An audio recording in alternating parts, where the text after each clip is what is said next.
Gagasan awal dilaksanakannya Pekan Olahraga Nasional atau PON sebagai gelaran olahraga di Indonesia adalah mencari bibit-bibit atlet berbakat di setiap cabang olahraga di seluruh penjuru negeri.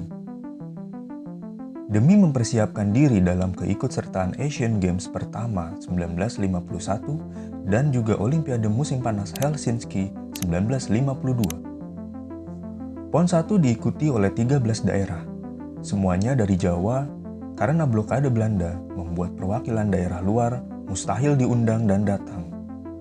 Keadaan politik Indonesia saat itu dipersempit akibat perjanjian Renville, di mana salah satu poin kesepakatan itu adalah wilayah Republik Indonesia yang diakui Belanda hanya Yogyakarta, Jawa Tengah, dan Sumatera.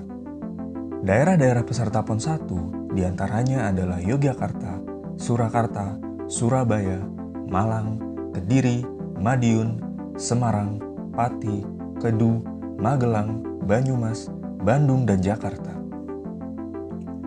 Ada 9 cabang olahraga dipertandingkan dalam PON 1, yaitu atletik, bola keranjang, bulu tangkis, tenis, renang, panahan, sepak bola, basket, dan anggar. PON 1 di Surakarta digelar sebagai antitesis Olimpiade London 1948. By tradition, Greece led the procession of competitors into the arena. Persatuan Olahraga Republik Indonesia atau PORI yang terbentuk pada Januari 1946 sebelumnya berupaya agar Indonesia bisa ikut dalam Olimpiade. Untuk menunjukkan keseriusan Indonesia, PORI pun membentuk Komite Olimpiade Republik Indonesia atau KORI yang diketuai Sri Sultan Hamengkubuwono IX. Sayang, PORI kala itu belum menjadi anggota International Olympic Committee. Indonesia pun belum memenuhi satu syarat lainnya, terdaftar sebagai anggota PBB. Pengakuan internasional atas kedaulatan Indonesia pun masih minim, sehingga tipis harapan bisa berkompetisi di Olimpiade. Penyelenggaraan PON 1 juga mengandung pesan politik, menunjukkan kepada Belanda bahwa Indonesia adalah negara berdaulat. Soal ini pun disinggung pula oleh Presiden Soekarno dalam pidato pembukaannya. Pertama-tama mengucap syukur kepada Allah Subhanahu wa Ta'ala bahwa PON berlangsung di alam merdeka bebas. Kemudian menyatakan perasaan bangga atas ikut serta pahlawan-pahlawan dari daerah-daerah pendudukan. Pemuda-pemuda dan pemudi-pemudi datang di Solo ini tidak untuk berolahraga saja, tapi terutama untuk menunjukkan semangat kemerdekaan yang menyala-nyala, ujar Presiden Soekarno sebagaimana dikutip Merdeka 10 September 1948. Dalam kondisi perang dan di blokade Belanda, pemerintah Indonesia tak gentar menggelar hajatan besar Pekan Olahraga Nasional pertama pada tanggal 9 sampai 12 September 1948 di kota Surakarta. Diikuti sekitar 600 atlet dari 9 cabang olahraga dan memperebutkan 108 medali. Bertahun kemudian, peristiwa itu diabadikan sebagai Hari Olahraga Nasional yang diperingati setiap tahun. PON sudah diselenggarakan 19 kali dan edisi ke-20 ini akan diselenggarakan di tahun ini dengan Papua menjadi tuan rumah untuk pertama kalinya. Papua. Pada 3 April 2014 telah ditandatangani keputusan Menpora nomor 110 tahun 2014 tentang penetapan pemerintah Provinsi Papua sebagai tuan rumah pelaksana Pekan Olahraga Nasional ke-20 tahun 2020. Papua mendapat suara paling banyak dan jauh di antara 2 provinsi lainnya, yaitu 66 suara. Sementara Aceh dan Bali sama-sama mendapat 46 suara. Papua melakukan persiapan dengan baik.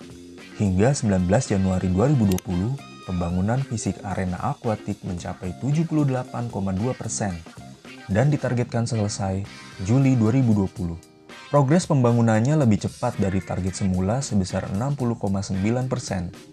Venue akuatik Papua dibangun sesuai dengan standar FINA dengan biaya APBN tahun 2018 sampai 2020 sebesar 401 miliar rupiah.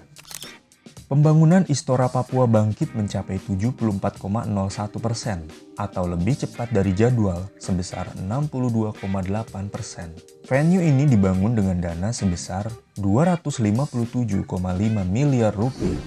Selanjutnya, pembangunan arena kriket dan lapangan hoki baik indoor maupun outdoor telah mencapai 74,7% atau lebih cepat dari rencana awal sebesar 62,8%. Total biaya pembangunan arena ini sebesar 277 miliar rupiah.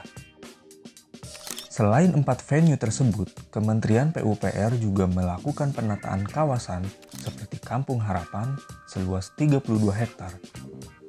Di lokasi ini akan dibangun sejumlah fasilitas pendukung PON 20, diantaranya wisma atlet, kawasan komersial, lapangan latihan atau pemanasan, zona aman stadion, area parkir, dan toilet. Di kompleks ini juga tengah dibangun Stadion Utama Papua Bangkit yang dilengkapi papan skor, peralatan sistem waktu, dan lampu LED standar FIFA dengan kekuatan 1800 lux. Sementara untuk kawasan Doyo Baru akan dibangun kantor, sekolah, utilitas, wisma putri dan putra, lapangan tenis, basket, gedung pusat pendidikan, dan pelatihan pelajar. Dalam setiap tahun, banyak sekali agenda-agenda yang berkaitan dengan olahraga yang dalam ajang tersebut melibatkan olahragawan-olahragawan dari berbagai negara. Misalnya dalam Olimpiade, Asian Games, dan lain sebagainya, yang dalam kompetisinya banyak diikuti negara-negara besar, sehingga setiap negara peserta kompetisi selalu menginginkan untuk menjadi yang terbaik.